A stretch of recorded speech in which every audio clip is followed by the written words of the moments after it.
ప్రజలకు పట్టణాధ్యక్షుడు సీను గారికి, మండల అధ్యక్షుడు పరమేశ్వర గారికి, తులసిరాజు యాదవ్ గారికి, ఇక్కడికి వచ్చేసిన కాంగ్రెస్ పార్టీ కుటుంబ సభ్యులందరికీ పేరు పేరున నమస్కారాలు తెలియజేసుకుంటూ, ఏదైతే ఆత్మకూరు మండల ప్రజలకు అపోహ ఉందో, ప్రతిపక్ష పార్టీలకు, ప్రజలకు కాదు ప్రతిపక్ష పార్టీలకు ఏదైతే అపోహ ఉందో అపోహలు మానుకోండి.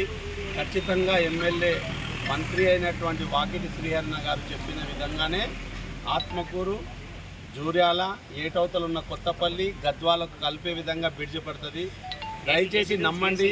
వాకిటి శ్రీహరణ గారు ఒక కంకణం కట్టుకొని ఆత్మకూరు అభివృద్ధి చెయ్యాలనే ఒక దృఢమైన సంకల్పంతో పనిచేస్తున్నాడు. అన్నకు మనం అందరం చేదోడు వాదోడుగా ఉంటూ అన్న చేసే పనిని మనం ప్రోత్సహిస్తూ, ఇంకా ఏదైనా సలహాలు సూచనలు ఉంటే చెప్పండి, దాన్ని ఖచ్చితంగా మేము నిర్వహిస్తాం.